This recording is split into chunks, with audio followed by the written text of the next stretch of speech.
think Sherry would like that beginning. What do you think? And we are gathered here in the sanctuary, but we're also on live stream. So there are people from all over who are filling this sanctuary right now with a sense of love, respect, memory, and community. In order to facilitate things, I prepared a prayer booklet for all of us who are gathered here. And for those of you who join us virtually, listen to the prayers and the songs and let them touch your hearts and your souls as well. And so I begin. We come together to celebrate the life of Jerry and to mourn his passing and to celebrate his life. Gathered with family and friends, we have come to share our memories and to bring support to his family. We are grateful for Jerry's love that united us in life and which death cannot sever, for his companionship that we shared along life's path and which continues through the tenderness of memory, for the gifts of his heart and mind that brought us joy and happiness and is now a precious remembrance. We derive our strength through community and the power of memory itself, and too the melodies and psalms of our tradition remind us that songs well written, words well said, tie and bind one generation to the next. We listen to the words of Psalm 121.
Turn my eyes to the mountains. From where will my help come? My help comes from God, maker of heaven and earth. God will not let your foot give way, your guardian will not slumber. Look, the guardian of Israel neither slumber nor sleeps. God is your protection, our guardian at your right hand. By day the sun will not strike you, nor the moon by night. God will guard you from all harm. God will guard your life. God guard your going and coming, now and forever.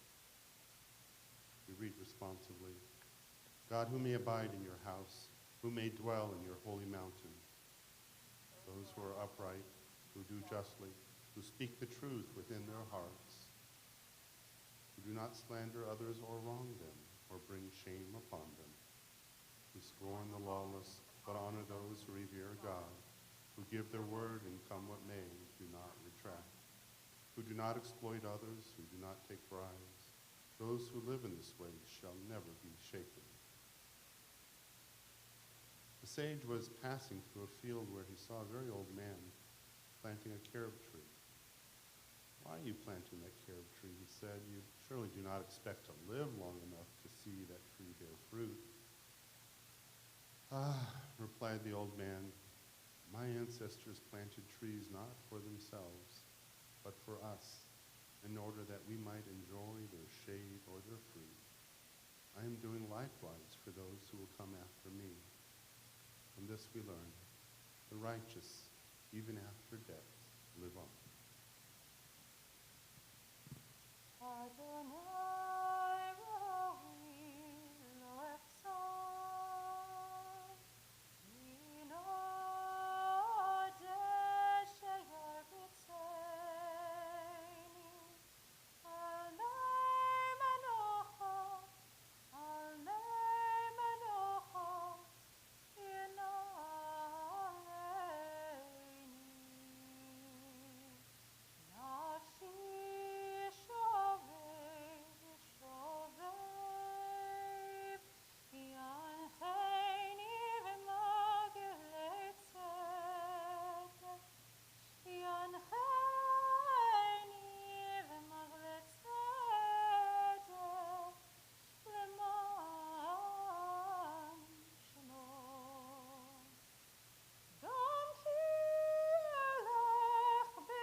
read together Psalm 23.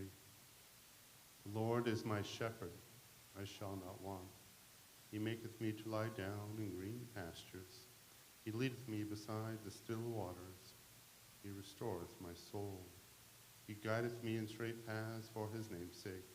Yea, though I walk through the valley of the shadow of death, I will fear no evil, for thou art with me. Thy rod and thy staff, they comfort me. Thou preparest a table before me in the presence of mine enemies. Thou anointest my head with oil. My cup runneth over. Surely goodness and mercy shall follow me all the days of my life, and I shall dwell in the house of the Lord forever.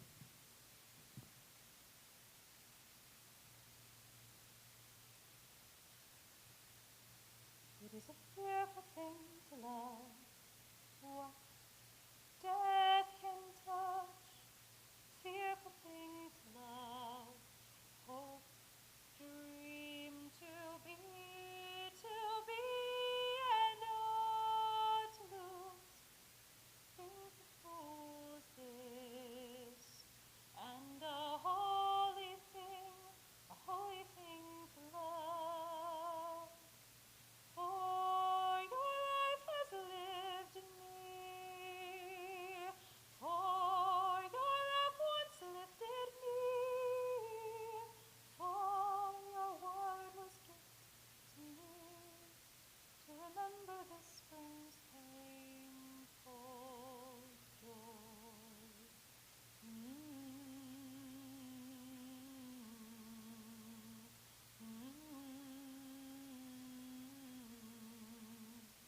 Tis a human thing, love, a holy thing to love. Tis a human thing, love, a holy thing to love, to love, to love, to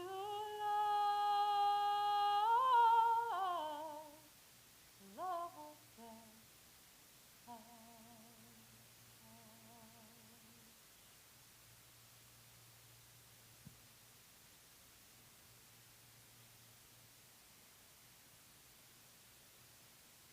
This beautiful poem by Rabbi Alvin Fine talks about the stages of life,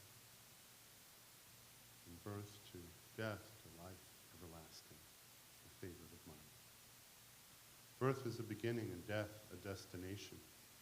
But life is a journey of going and growing, from stage to stage, from childhood to maturity, and youth to age, from innocence to awareness and ignorance to knowing, from foolishness to discretion, and then perhaps to wisdom, from weakness to strength, or strength to weakness, and often back again, from health to sickness, and back we pray to health again, from offense to forgiveness, from loneliness to love, From joy to gratitude, from pain to compassion, and grief to understanding, from fear to faith, from defeat to defeat to defeat, until looking backward or ahead, we see that victory lies not at some high place along the way, but in having made the journey, stage by stage, a sacred pilgrimage. Birth is a beginning, and death a destination, but life is a journey, a sacred pilgrimage, from birth to death to life everlasting. The book of Ecclesiastes is a source of great wisdom. We read this responsibly. A season is set for everything, a time for every experience under heaven, a time for being born, a time for planting,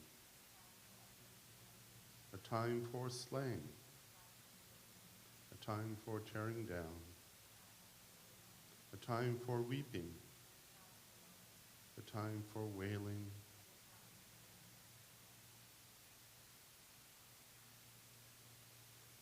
this last reading talks about a gentle dance between memory and mourning and missing. In the days that lie ahead, there will be holidays and anniversaries and birthdays. And we'll think about Jerry. When we we do, we'll mourn his passing and we'll remember his laughter and his love, and we'll miss him. And there'll be days when we just wake up and we miss him, and in missing him, we mourn him, and then we remember him.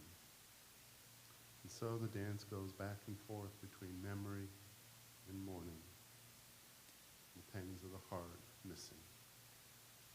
But we hope that with the passage of time, what's left is memory. Congregation's refrain is, we remember him. At the rising of the sun and at its going down, we remember him. At the blowing of the wind and in the chill of winter, we remember him. At the opening of the buds and in the rebirth of spring,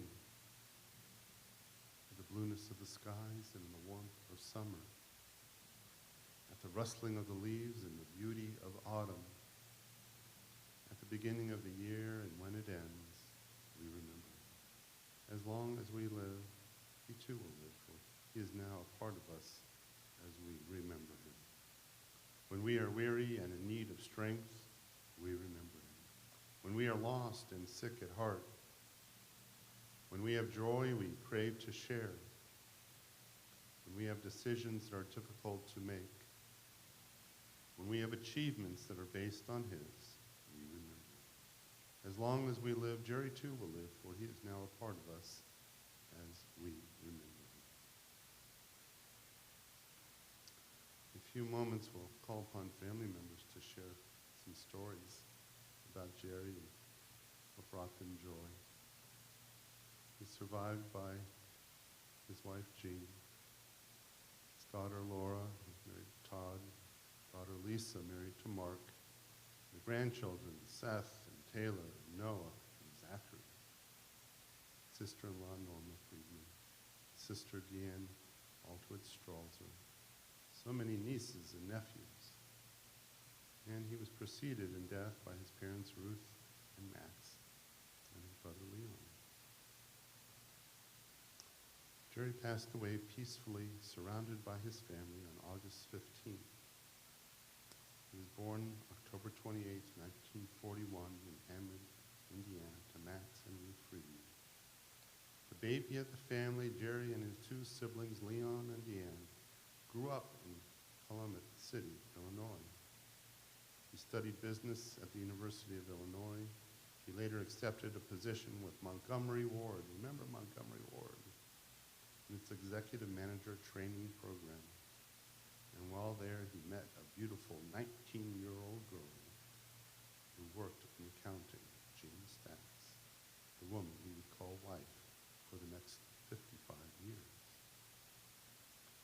That is the beginning of the story. So now we call upon family members to fill it out with joyful reminiscences, because this family, as they all moved to Las Vegas, worked together, played together, and laughed together. So we're going to begin with Larry and then Daryl. All right, Larry, then Daryl, and we'll have Todd, Mark, and Lisa. So come on up, and I have the hand sanitizer here, so I guess as you pass the mic from person to person, you know, you can use it as you see fit.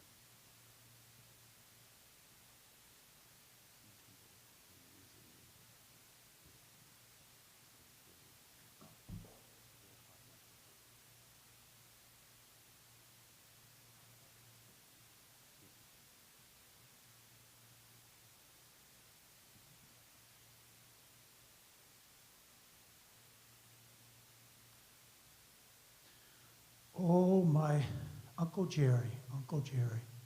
We used to call him Uncle Butchie, and he never really liked that. So eventually we stopped calling him that, maybe 2-3 years ago. But I have so many memories about him and so many stories to share, but I'll just take a couple. My first memories is, as a very, very young boy, he took being an uncle very seriously. Responsibility, and he made sure he played with us and did chores. But I want to tell you something. Maybe you don't know this, but he was quite the prankster. He loved to laugh and make other people laugh. I remember he would take me and want to play football and throw the football. And I was very young and not that coordinated, and good thing I'm doing furniture and not sports, but he would throw the football at me, and he would throw bullet speed. I never caught it. It would bounce off me. I would hurt my fingers, hurt my chest. And he would roar and laugh and laugh and laugh. He thought that was so funny. And we would be at my grandparents' house. We called them Mimi and Papa. And we'd go inside the house, me and my sister Amy. Again, we were very young. And we'd both sit down on the sofa. And he'd say, "Stop." And we'd look and goes, "Look what you're about to sit on." And there'd be vomit and feces on the sofa. And we'd scream, and he'd laugh, and he'd pick it up because it was rubber. So he loved, he loved torturing us.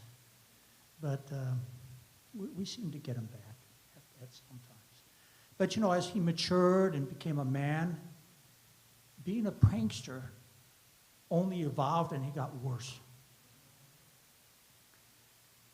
When I became the president of Walker Furniture, and Jerry, who was the general merchandise manager, he bought all the furniture. He and I would go down to North Carolina together, and you know, we'd be at market at 7 in the morning. And I remember one morning, I had to go to the restroom so bad, so Jerry and I were looking for some facility. And before we found it, you know, there was a shoe shine woman, actually, kind of attractive. And then there was the restroom. Well, I went in and went to the stall. Within a couple moments, there's a knock on the door. It's the woman. Well, Jerry had paid her to knock on the door just to embarrass me. So I came out with the woman, and Jerry's laughing so hard. He must have been, I said, "I don't know what you're laughing about. You're another $15. He goes, "Why is that?" I said, "What do you mean? I had to shine my shoes." That was my Uncle Jerry. That was my Uncle Jerry. Ever the prankster. And there's so many more stories. But when my father first started United Factory Furniture, both Leon and Jerry worked with my father, and they're both added so much to the business, and you know, and what the business is today, and you know, has their stamp on it. So they've added so much, and I'm so grateful to both of them. But I remember when Jerry started, and when he left Montgomery Wards, my dad actually had him start in the warehouse. This is back in Gary, Indiana. And I remember Jerry rolled up his sleeve, and he worked so hard. And he had a motley crew with him, but it didn't matter. He took charge of that crew, and he got that warehouse looking great. And I really admired how Jerry was willing to take any job and do such a great job with it, and never complained. He went from that to being a salesman, and eventually, you know, helped my father with buying until eventually he became the general merchandise manager. So not only was Jerry the consummate prankster, but I'll tell you, I feel that he wanted to be a prankster because he liked making people's lives fun.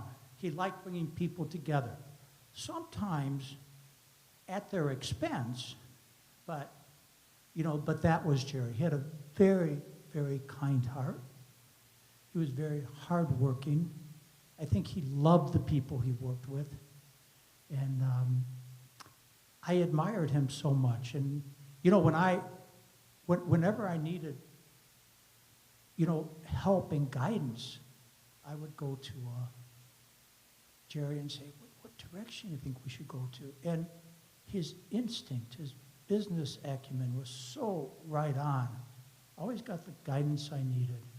And there's times in business that you feel unsure, and you start to doubt a little bit.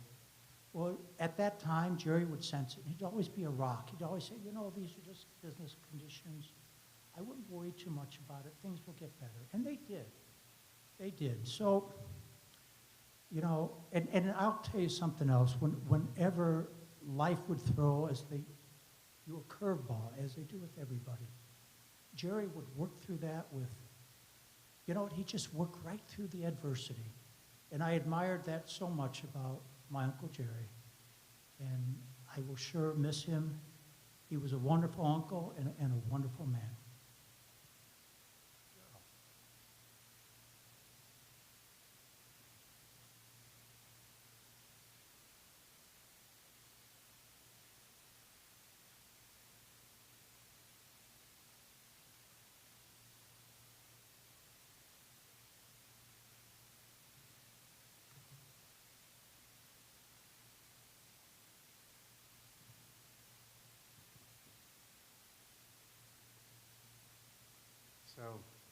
So I had a little note card and I was trying to figure out what should I say, and I just started doodling and not really thinking, and I looked down and I had drawn a dirty picture. I said, am I channeling Jerry, or I could be channeling Zach for that matter. It's a strange gene pool, I'll admit to that. But I was told to keep it clean, so I'll conclude. No. I'm going to tell you a story that my mom told me. Hi, Mom. And don't be mad. I said, Mom, Linda and I were talking, and I said, Mom, tell me something about Jerry. She goes, he was such a beautiful baby and such a sweet brother. Then she stopped and she says, but he was a brat. I said, what do you mean, Mom? He said, when I was dating Oscar and we were getting a little more serious, he was always hiding around the corner, lurking in the bushes, spying on us so that he could catch us kissing, and then he would shake us down and ask us for candy or something like that. And can you imagine that, Jerry, liking sweets? But anyway, I said, well, he wasn't always a brat. And sorry, Mom. She said, no, when he turned 50, he wasn't a brat. He was a dirty old man. But that's nothing compared to what she says about me and Larry, so with all due respect. I wanted to say a little something about my personal relationship with him. He wasn't a man of many words and didn't express his feelings that often, but I have many memories. I mean, he taught me how to tie a fishing knot. He took me to my first Blackhawks game. He taught me everything I need to know about men's hair grooming. And he showed me and Brad where the Playboys of Papa were hidden under the desk. And we spent a lot of quality time down there. But I think seriously, where I'll always remember him was a simple word and a simple gesture. We were having a conversation, and a serious conversation, and he just said, it'll be okay. And he said, thank you.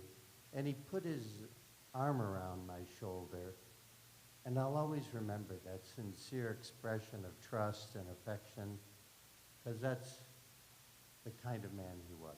And he was a great uncle, and he sure will be missed. Thank you.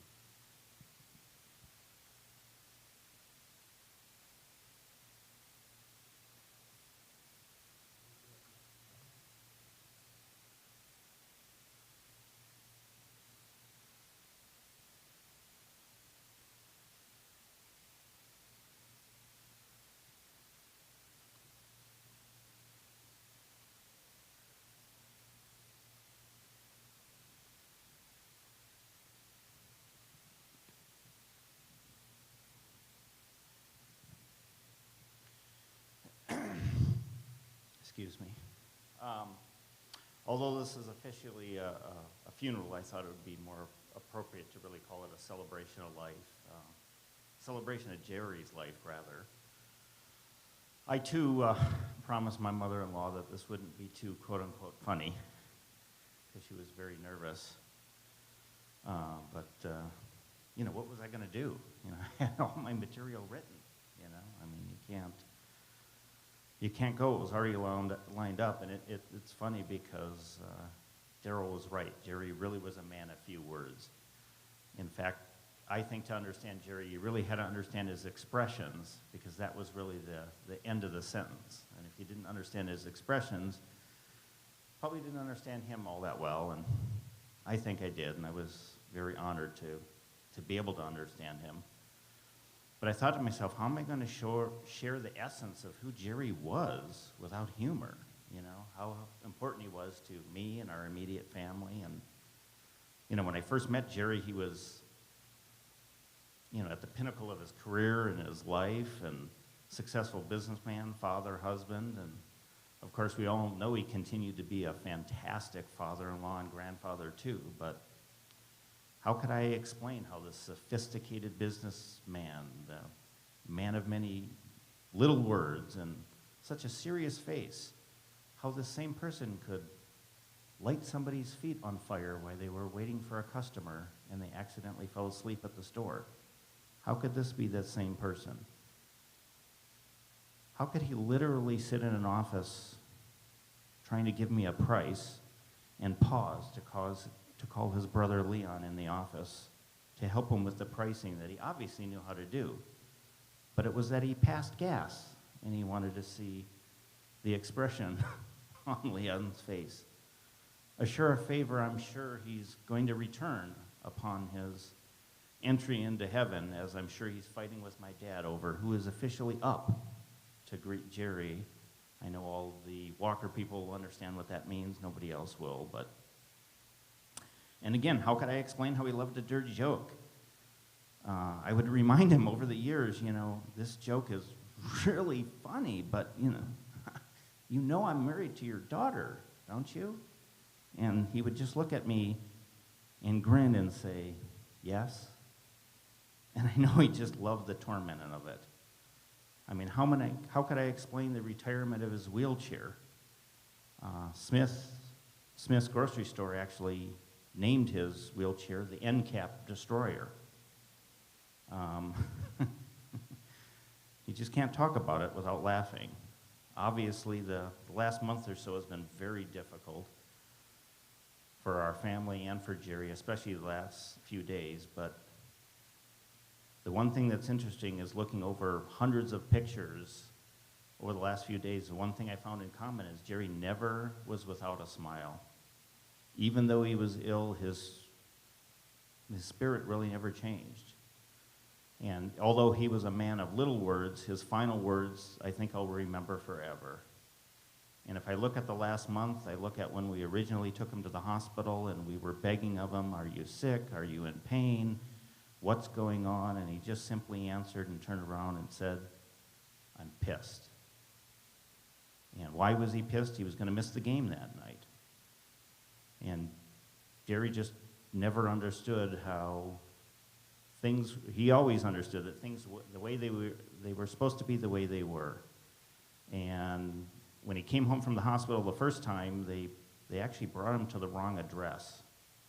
And the part of that story that just epitomizes Jerry and the person that he was is, of course, we were all upset as a family. They bring him home from the hospital. They bring him to the wrong address. We're sitting there waiting for him. And he finally arrives at our home, and we open up the back of the ambulance in anticipation, and there's Jerry with his hair all wisped up and still some blood on his shirt from the night before, and he's got the newspaper in his hand.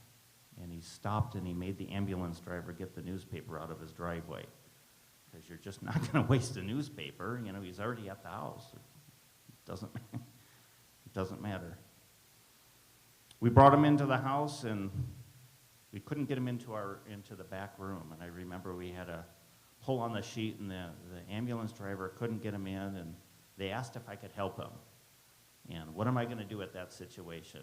He's totally dependent upon us, so we wrap him up in the sheet, and I rolled it up, and I grabbed him, and I looked right in his face, and I said to Jerry, are you okay? Do you trust me? And he said, as he always did with man of few words, he looked me dead in the face and said, no.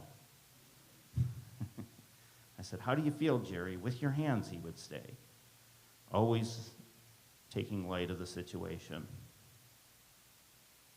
When I called to check him on the hospital, with him at the hospital, I asked the doctor, "How's he doing?"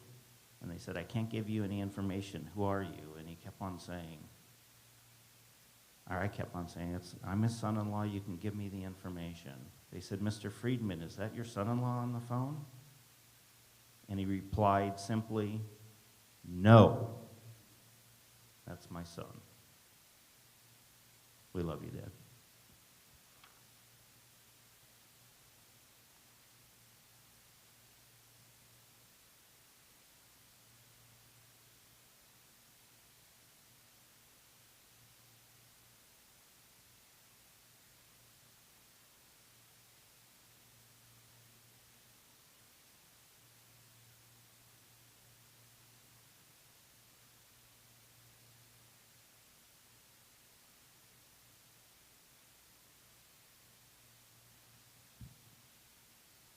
Good afternoon. I'm honored today to speak about Jerry as we celebrate his life. I was thinking about when was the first time that I met Jerry, and it came to me. I think it was 1988 or 87. I was driving to Lisa's house for something I don't recall exactly what, and there he was. He had just pulled into the driveway in Lisa's red two-door Nissan Pulsar with two tops and a very girly vanity plate. And then he exited the car. And I remember feeling very intimidated by this man. But I don't recall why in that moment I felt that way. Anyone who knew him knows he was anything but intimidating. He was a kind man with a gentle soul, and boy, could he talk. For instance, we would be watching a hockey game, an amazing play would happen, and I would just go on and on. "Boy, that guy's playing on his head." And when I would finish, without turning his head, and without inflection in his voice, he simply would respond, "Yep." Words just weren't his thing. His thing was providing. He knew I loved hockey. He called me one day and he said, "Hey, you want to go to a Wranglers game?" A Wranglers game. I thought, yeah, sure. Little did I know I was actually making a lifelong commitment. He didn't just get tickets for that game. He got them for every season the Wranglers were in Vegas. When I couldn't attend, he would strongly express his disappointment. His disappointment was not that I couldn't go.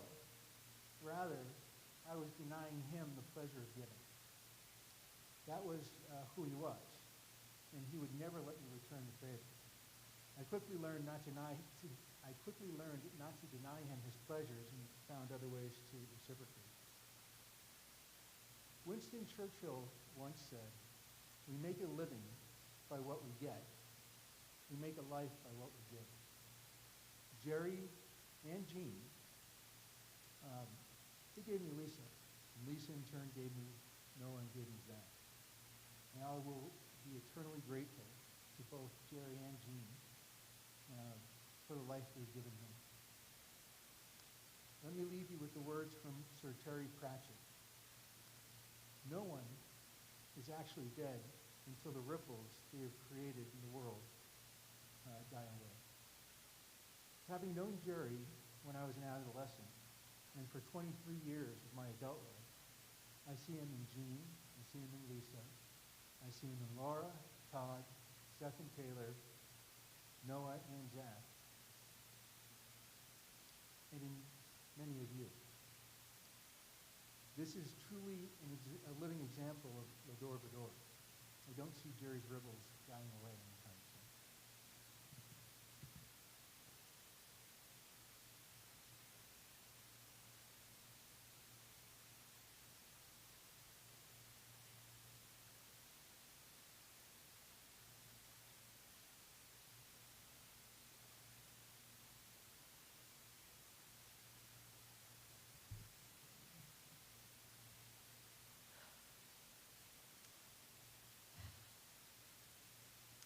To those of you who are here, both physically and virtually, thank you for helping us celebrate my dad's life.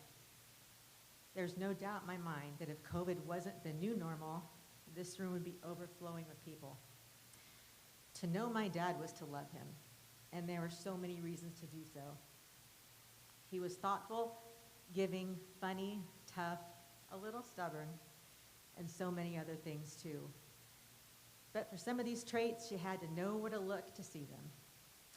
The great furniture run of 1996 is an excellent example. I moved back home after graduating college, convinced I would quickly find my first reporting gig. Needless to say, things did not go as planned. I was feeling more than frustrated and dejected. I went crying to my dad. I told him my hopes and dreams were dashed, and I wasn't ever going to get hired or something, very dramatic like that. He looked at me and said, without any inflection, "How about we go get you a bedroom set, babe?"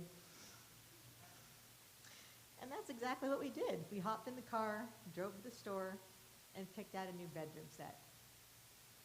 But it wasn't about buying me furniture. It was about putting a smile on my face. And he would do anything to make that happen at any time. Though he wasn't overly emotional, he spoke purposefully. His words were always carefully chosen. The furniture was just the lure to break my mental state and to probably stop me from crying and get me to a place where I could listen. During that ride, he said, "Look, kid, you have to work hard and not give up." It was then I realized he had faith in me and everything would be okay. And that night, just like every other day and night of my life, he, through his actions and his words, let me know just how much I was loved and cherished. God, he was also tough as nails.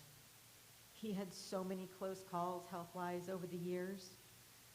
But the only people those incidents seemed to affect was us.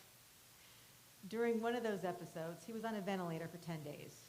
And when he came off, he looked and acted like he'd been to a spa. This man was fresh as a daisy, just got up and said, "Hey, I'd like some yogurt and a pop." Meanwhile, we had all seemed like we'd gone through a war. Some gray hairs and some wrinkles. But he was refreshed and ageless looking as ever. He had so many ailments for so long. He defied the odds again and again and again. And he never complained. He would just entertain us with a sense of humor. We would ask, "How you feeling, Dad?" And he'd say, "With both hands." And none of that would have been possible if it had not been for my mom. She kept him going, not only for her, but mostly for us. Ask any of the doctors and they'll tell you it was her attention to every detail of his care and a whole lot of nagging that kept him here. As Zach said to you, Mom, thank you for giving us Grandpa for all these years. Lastly, he was a little bit stubborn. My favorite dad stories are the stories about when he was little. There's one story in particular that I love more than all the others. He would hold his breath when he didn't like something. And he absolutely did not like kindergarten. As the story goes, my dad would, on a pretty regular basis, hold his breath over and over and over again throughout the day. When my dad pulled this shtick at home, his mother would just simply ignore it until he stopped. But his teachers, well, they were pretty panicked. She'd have to call the office to summon Leon, his older brother who he adored, to his classroom to sit with him to calm him down or to make arrangements to take him home.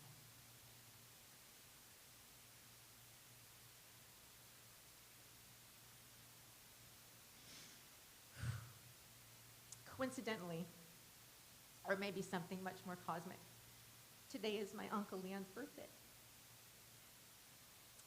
He would have been 87. There is no doubt in my mind or my heart that he is here waiting for him to take his baby brother home. I'll miss you, Dad. I miss your thoughtfulness, your generosity, your sense of humor, your toughness, and your stubbornness. That I know where to find you. I see you in my children, and I feel you in my heart. And I will love you forever.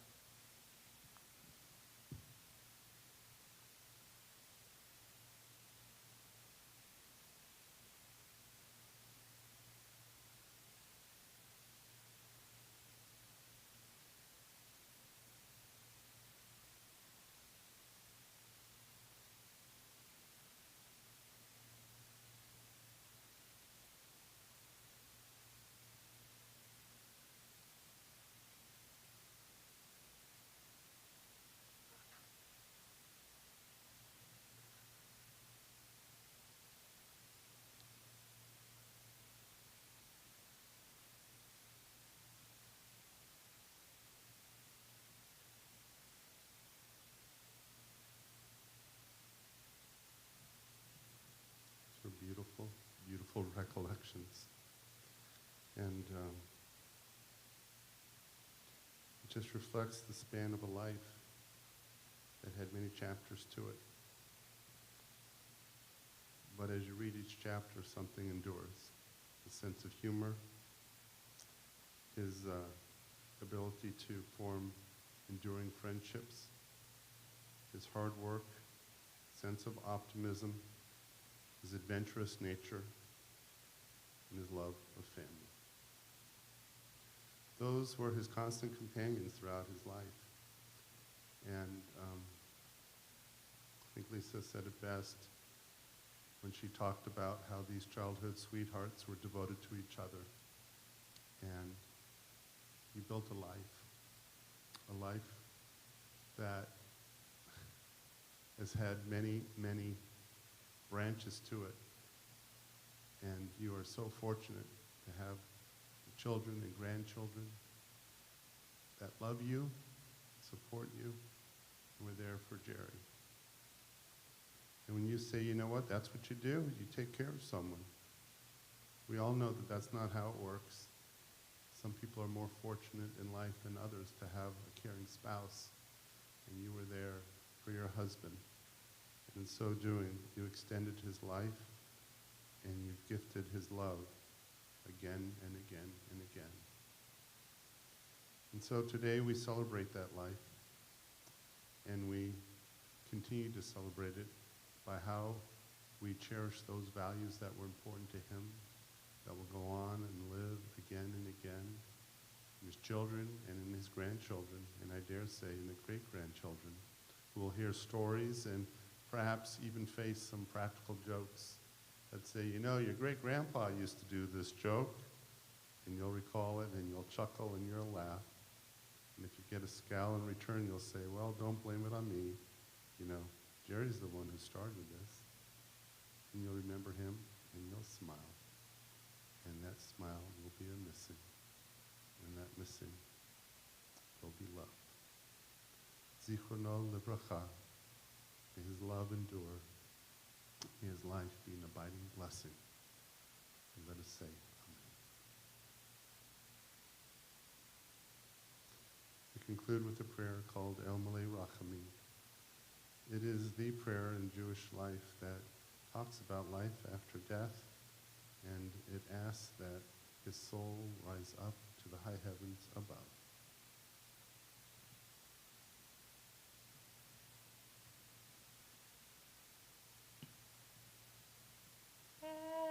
Please rise.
Compassionate God, eternal Spirit of the universe, grant perfect rest in your sheltering presence to Jerry, who has entered eternity.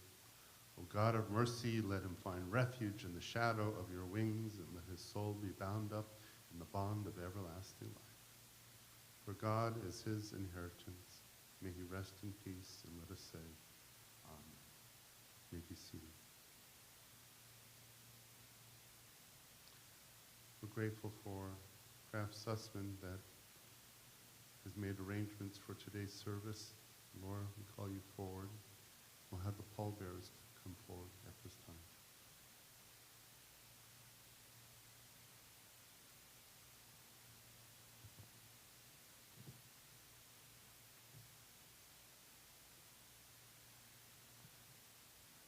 We will proceed from here to Palm Cemetery on Eastern. As you may know, Nevada doesn't allow a procession, so we'll reconvene at the cemetery. When you go into the main entrance off of Eastern, head straight and then just turn to the left when you get to the T, and you'll see there'll be a canopy set up.